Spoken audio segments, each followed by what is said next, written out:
यहाँ पे हम डिस्कस करने जा रहे हैं कुछ क्वेश्चंस एचसी वर्मा के। सबसे पहला सवाल हमारे पास है, इन जॉलीज डिफरेंशियल स्टीम कैलोरीमीटर। ये जॉलीज डिफरेंशियल कैलोरीमीटर है, कुछ इस तरीके से दिखता है। वर्किंग बिल्कुल नॉर्मल है जैसे होती है कैलोरीमीटर की, देख सकते हैं आप, स्क्रीनशॉट लेके सेव कर सकते हैं। 3 ग्राम of an ideal gas is contained in a rigid closed sphere at 20 degree Celsius. तो यहाँ पे जो closed sphere है, यहाँ पे 3 ग्राम आइडियल गैस जो है रख दिया जाता है, उसका टेम्परेचर 20 डिग्री सेल्सियस है। The sphere is heated by steam at 100 degree Celsius and it is found that an extra 0.095 gram of steam has condensed into water as the temperature of the gas becomes constant. Calculate the specific heat capacity of the gas. The latent heat of vaporization of water is this. तो यहाँ पे करते क्या है हम कि gas को heat किया जाता है। पहले उसका टेम्परेचर 20 डिग्री सेल्सियस था, उसको एक स्फीयर के अंदर बंद कर दिया जाता है और उसको हीट किया जाता है स्टीम के द्वारा, और बाद में उसका टेम्परेचर कांस्टेंट भी हो जाता है। इसका मतलब हमने आइडियल गैस का टेम्परेचर जो है वो हमने कर दिया है 20 डिग्री सेल्सियस से किसके बराबर, 100 डिग्री सेल्सियस के बराबर। सब जानते हैं ये बात तो, कि हमारे पास स्टीम है, ढेर सारी स्टीम है और उसको लगातार हम हीट करते जा रहे हैं जिससे स्टीम का टेम्परेचर 100 डिग्री सेल्सियस मेंटेन रहे, और उस स्टीम के अंदर एक गैस है, इनक्लोज्ड है जो एक स्फीयर के अंदर, तो उसका टेम्परेचर भी फाइनली कुछ समय के बाद 100 डिग्री सेल्सियस ही हो जाने वाला है। पूरा सिस्टम थर्मल इक्विलिब्रियम में आ जाएगा और फर्दर हीट ट्रांसफर नहीं होगा। तो स्टीम का हमने गैस का टेम्परेचर बढ़ा दिया इतने से इतना। कहा जाता है कि ऐसा करने में this much gram of steam has condensed into water as the temperature of the gas becomes constant. तो गैस का टेम्परेचर बढ़ता है और स्टीम जो है वो कंडेंस हो जाती है। कितने ग्राम कंडेंस हो जाती है? 0.095 ग्राम। तो 0.095 ग्राम ऑफ स्टीम कंडेंस हो जाती है, इसका मतलब वो बन जाती है वाटर। टेम्परेचर अभी भी सेम है 100 डिग्री सेल्सियस और ये भी 100 डिग्री सेल्सियस। तो यहां से यहां जाने में जो हीट रिलीज हुई है वो हीट कहां काम आ गई है? गैस को हीट करने में। तो मैं यहाँ पे प्रिंसिपल ऑफ कैलोरीमेट्री का इस्तेमाल कर सकता हूं कि heat given is equal to heat taken. तो हीट का ट्रांसफर जो है वो आप देख सकते हैं क्लियरली, यहां से यहां हीट निकल के यहां चली गई है, गैस हीट हो गई है।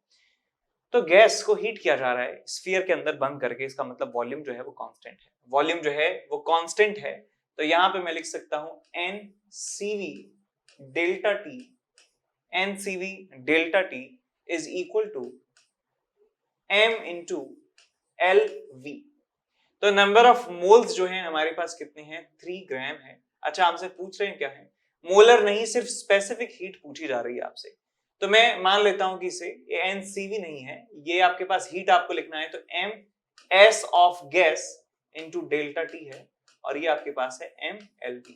यदि हमें कांस्टेंट वॉल्यूम पे यदि मोलर हीट कैपेसिटी निकालनी होती तब वो वाला इस्तेमाल करते हैं, लेकिन हमें सिर्फ स्पेसिफिक हीट निकालनी है। तो यहाँ पे मास रखिए गैस का 3 ग्राम है, ऐसा यूनिट में रखें तो 3/1000 हो जाएगा। एस की वैल्यू पता नहीं, टेम्परेचर में चेंज आया आपके पास 80 के बराबर, इज इक्वल टू कितना स्टीम कंडेंस हुआ है? 0.095, और लेटेंट हीट ऑफ वेपराइजेशन जो है आपको दिया हुआ है क्वेश्चन में, how much is it? 540 calorie पर ग्राम। अब 540 कैलोरी में आपको दिया है तो आपको आंसर भी कैलोरी में मिल रहा होगा, ये बात ध्यान रखना। और यदि आपको आंसर जूल में यदि दिया है तो आपको इसे भी जूल में कन्वर्ट करना होगा। तो आप कर लीजिए, 540 कैलोरी है, इसको जूल में कन्वर्ट करने के लिए 4.18 से मल्टीप्लाई कर देंगे और आपका जो है आंसर आपको मिल जाएगा। तो यहां से इसे सॉल्व कर लेंगे। S is equal to 0.095 into 540 into 4.18 divided by ये वाली जो टर्म्स हैं इनको डिवाइड कर दीजिए, तो यहाँ ऊपर आ जाएगा 1000 डिवाइडेड बाय 3 इंटू 80। तो S की वैल्यू यहां से आपको मिल जाएगी SI यूनिट्स में। ठीक है, सॉल्व कर लीजिए, आपको आंसर मिल जाएगा। तो जब भी कैलोरीमेट्री का सवाल आए 99.9% मैं कह सकता हूं कि उसमें यही प्रिंसिपल लगने वाला है, that is called principle of calorimetry.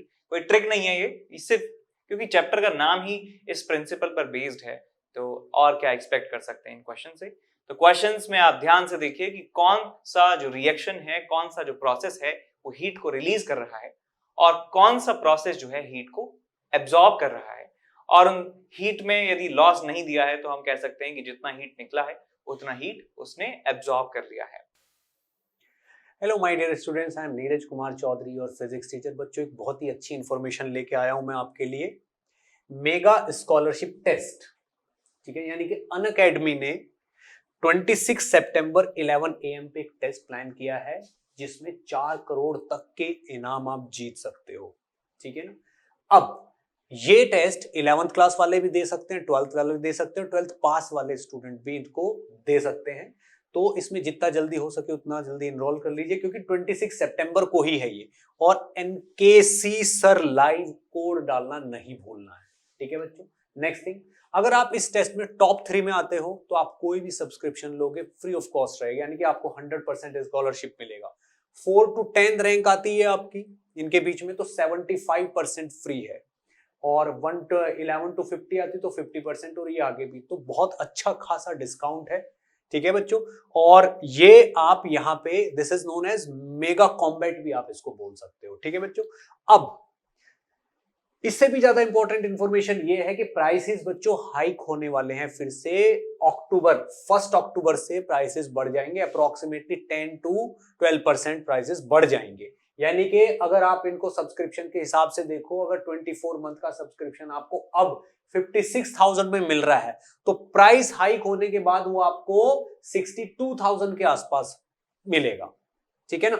ऐसे और भी है, तो जितना जल्दी हो सके आप यहाँ पे सब्सक्रिप्शन लेना है तो डिसीजन बहुत जल्दी लीजिए, बहुत जल्दी ये हाइक होने वाले हैं, ठीक है बच्चों। अब अनअकैडमी ने इतना बेहतरीन रिजल्ट दिया है बच्चों, बहुत सारे लोगों का कंफ्यूजन दूर हो गया कि भाई ऑनलाइन एजुकेशन, ऑनलाइन कोचिंग और ऑफलाइन कोचिंग में कहीं ऑफलाइन बेटर तो नहीं है। तो बच्चों ये प्रूव हो चुका है, ऑल इंडिया रैंक अनअकैडमी से ऑल इंडिया रैंक 1 आई है, तो ये इस चीज का प्रूफ है कि आप ऑनलाइन कोचिंग पे 100% फुल ट्रस्ट कर सकते हो। और इस टाइम ऑफलाइन से मेरे हिसाब से कोई भी टीचर या कोई भी चीज एक बेटर एफिशिएंसी के साथ उस पर पढ़ा सकता है। तो बच्चों इस पे ट्रस्ट रखिए, as soon as possible Unacademy का सब्सक्रिप्शन लीजिए, ठीक है ना। आपको ये ऑफलाइन से बेटर ही प्रूव होगा, ठीक है बच्चों। चलिए यहीं पे मैं आपसे विदा लेता हूं, थैंक यू, बाय बाय। इसके बाद हम चलते हैं अगले क्वेश्चन की तरफ। अगला क्वेश्चन है हमारे पास क्वेश्चन नंबर 18 कि एयर है जिसका गामा 1.4 के बराबर है is pumped at 2 atmospheric pressure। 2 atm pressure उसमें जनरेट कर दिया जाता है, उसमें हवा भर दी जाती है इतने हाई प्रेशर पे। In a motor tyre at 20 degree Celsius, temperature उस समय 20 डिग्री सेल्सियस के बराबर है। If the tyre suddenly burst, what would be the temperature of the air coming out of the tire, neglect any mixing with the atmospheric air। तो यहां देखिए हमारे पास tyre था, और टायर जो है मतलब बाइक पे लगा हुआ था, कार पे लगा हुआ था, साइकिल पे लगा हुआ था। तो एक फिक्स्ड वॉल्यूम के अंदर हम कह सकते हैं कि पहले एयर भरी हुई थी यहाँ पे, और उसका प्रेशर जो था वो 2 atm के बराबर था, टेम्परेचर कितना था 20 डिग्री सेल्सियस के बराबर। अब अचानक से टायर जो है फट जाता है, टायर फट जाता है, इसका मतलब जो ये गैस है वो सडनली उसको इतनी सारी खाली जगह मिल जाती है तो सडनली एक्सपेंड हो जाती है गैस। तो यहां पे सडन एक्सपेंशन यदि आपको वर्ड मिल जाता है तो इसका मतलब वो प्रोसेस कौन सी है, एडियाबैटिक प्रोसेस है। हम ऐसी प्रोसेस को भी एडियाबैटिक प्रोसेस मान लेते हैं जिनमें हीट ट्रांसफर का टाइम ही ना मिला हो, ठीक है, क्योंकि बेसिक क्या होता है एडियाबैटिक का कि हीट ट्रांसफर नहीं हुआ हो पूरी प्रोसेस में।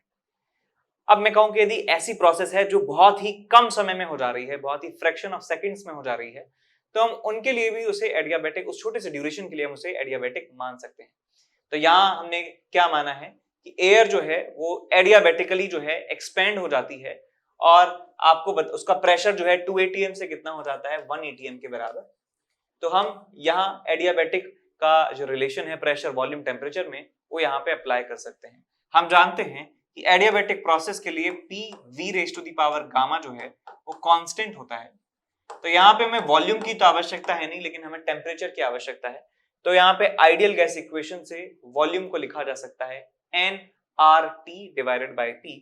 तो ये बन जाएगा आपके पास P into nR raise to the power gamma into T raise to the power gamma divided by P raise to the power gamma is equals to constant. अब देखिए ये दोनों क्वांटिटी जो है, ये पूरा जो एक्सप्रेशन है ये कांस्टेंट है, तो यदि इसको मैं पल्ली पार ले जाऊं दूसरी तरफ ले जाऊं तो भी ये कांस्टेंट रहने वाला है। तो हमारे पास अल्टीमेटली क्या बचता है, हमारे पास अल्टीमेटली क्या बचता है, that t raise to the power gamma divided by p raise to the power gamma minus 1, ये किसके बराबर है, कांस्टेंट के बराबर है। ठीक, तो मैं पहले और बाद में ये इस्तेमाल कर सकता हूं रिलेशन कि पहले टेम्परेचर कितना था, ऐसा यूनिट में रखना टेम्परेचर, ध्यान रखें 20 plus 273 is 293 raised to the power gamma divided by pressure raised to the power gamma 2 raised to the power 1.4 minus 1 is equal to final temperature जो है नहीं पता है मुझे कितना हो जाता है, T raised to the power gamma divided by final pressure that is 1 raised to the power 1.4 minus 1। तो इस इक्वेशन को सॉल्व करने से आपको टेम्परेचर की वैल्यू मिलने वाली है केल्विन में, इन केल्विन आपको मिल जाएगा। यदि क्वेश्चन आपसे पूछा जाएगा जेईई एडवांस में या मेंस में, तो एक्सपेक्ट करते हैं कि जो इस कैलकुलेशन में जो जरूरत पड़ेगी आपको पावर की, अंश शंट पावर की, वो आपको दिया जाएगा। ठीक है, अब इसके बाद चलते हैं अगले क्वेश्चन की तरफ। अगला क्वेश्चन हमारे पास है क्वेश्चन नंबर 24। क्वेश्चन नंबर 24 क्या कहता है कि दो सैंपल हैं हमारे पास A और B of the same guys have equal volumes and pressures. ठीक है, वॉल्यूम समान है और प्रेशर भी समान है। The gas in sample A is expanded isothermally to double its volume and the gas in B is expanded adiabatically to double its volume. If the work done by the gas is same for both the cases, show that the gamma satisfies this equation.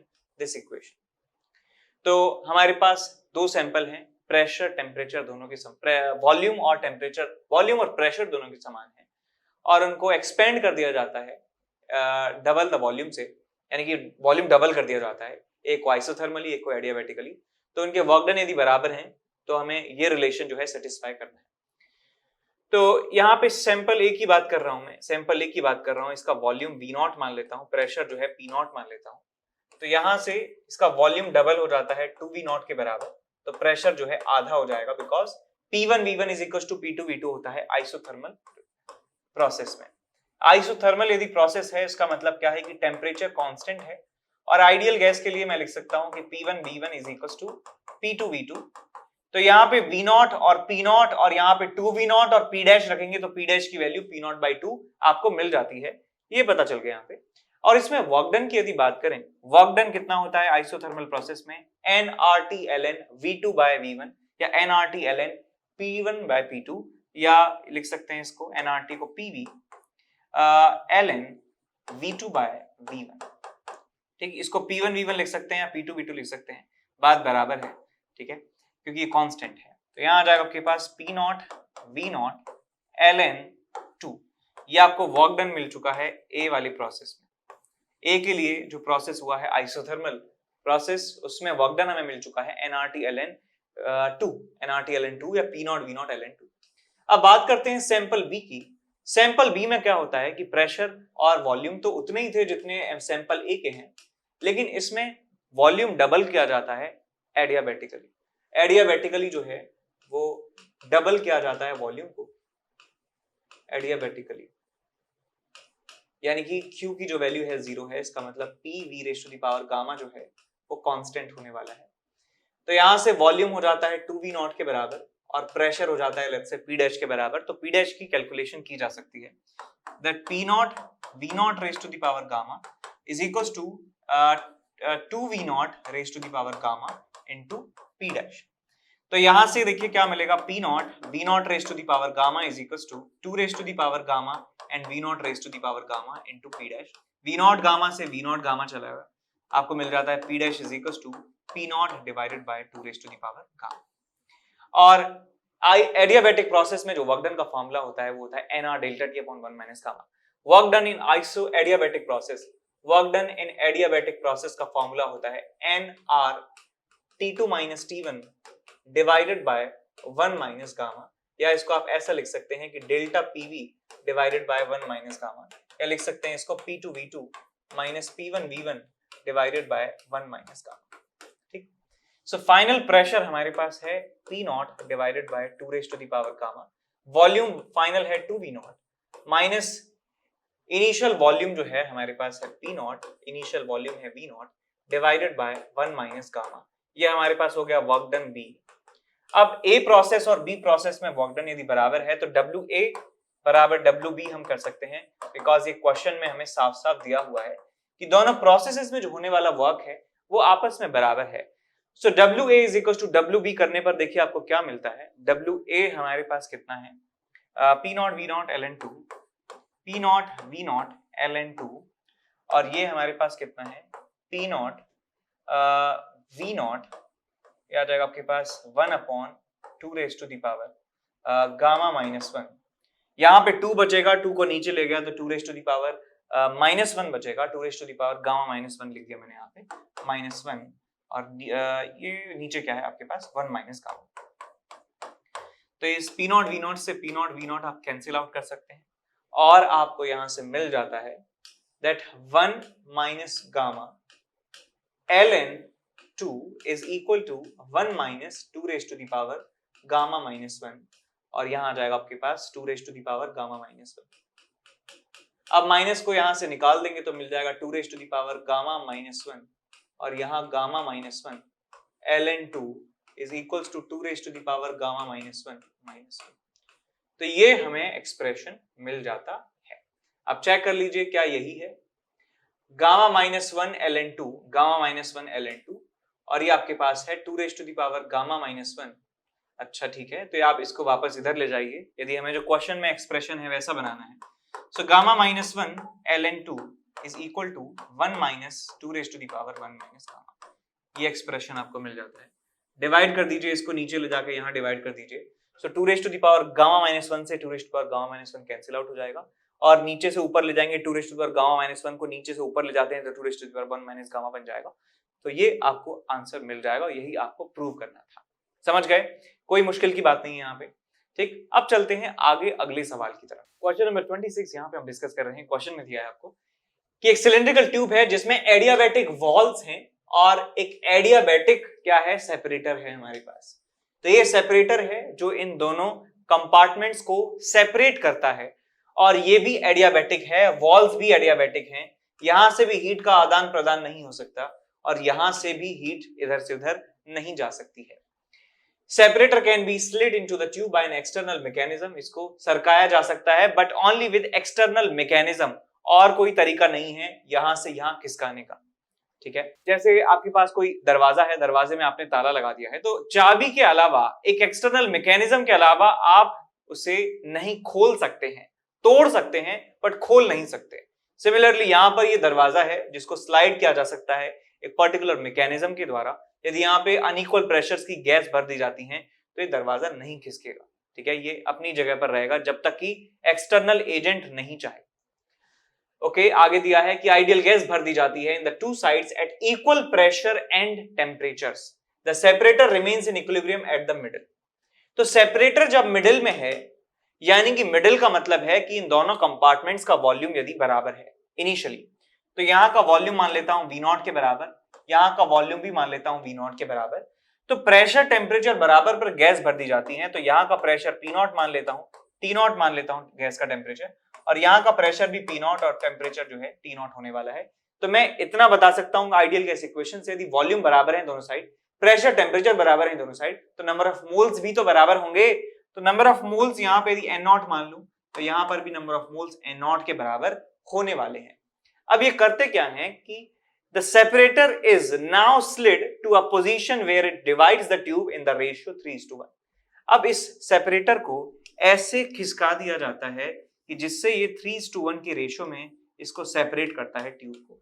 यदि यहाँ का volume V0 है तो अब ये हो जाएगा हमारे पास कितना, 3:1 रेशियो में करना है। सो 2 V0 टोटल वॉल्यूम था और इसको हम करना है 3/4, क्या जाएगा आपके पास है 3/2, 3V0/2 यहाँ का वॉल्यूम हो जाएगा और V0/2 यहाँ का वॉल्यूम हो जाएगा।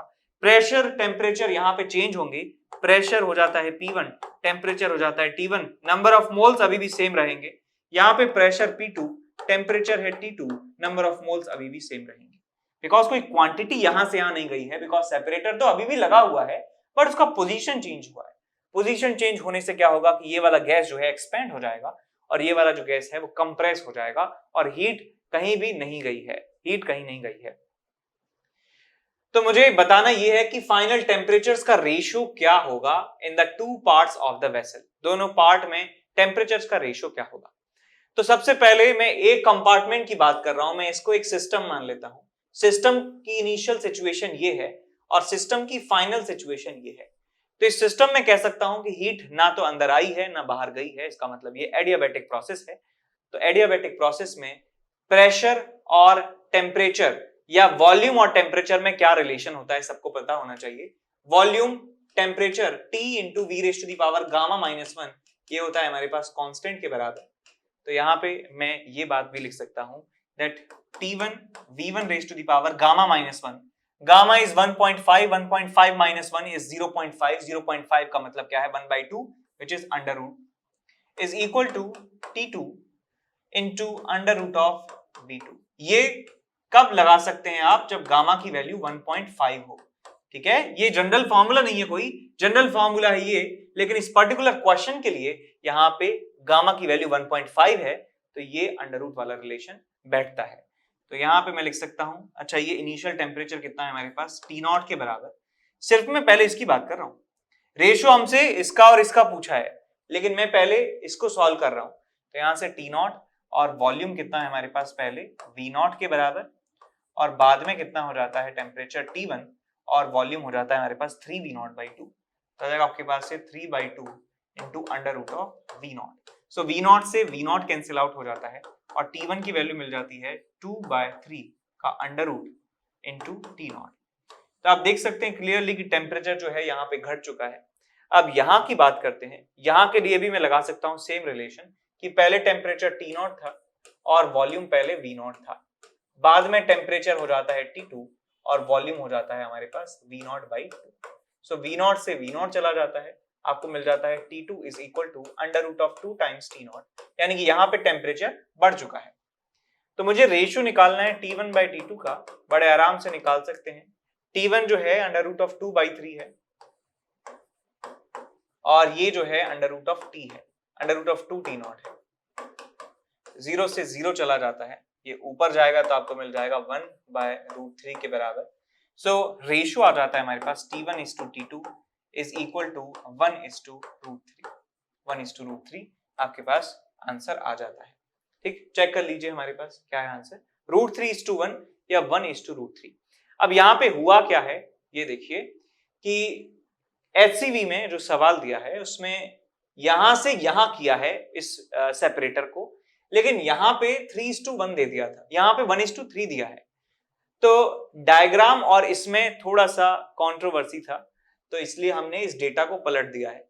इसका मतलब जो बड़ा वाला पार्ट है अंत में, जिसका वॉल्यूम ज्यादा है, उसका टेम्परेचर जो है कम होगा और इस वाले पार्ट का टेम्परेचर जो है कम होगा। तो यदि मैं इस डेटा को 3:1 लिखता हूं तो हमारा आंसर जो है 1:√3 आएगा, तो आंसर गलत होगा। HCV का आंसर जो है ये पलट जाएगा यदि डेटा को बदल देते हैं। तो यदि HCV के हिसाब से करते हैं तो ये डायग्राम गलत हो जाएगा, ठीक है। इसको डायग्राम में इधर दिखाना चाहिए था, कोई बात नहीं, ठीक है, समझ में आया क्वेश्चन। आंसर सही है, बस उल्टा सीधे का फर्क है, 1:√3 और √3:1। समझ गए? तो बड़ा वाला जो पार्ट है उसका टेम्परेचर गिर जाएगा और जो पार्ट जो छोटा हो गया है उसका टेम्परेचर जो है बढ़ने वाला है। ठीक बात।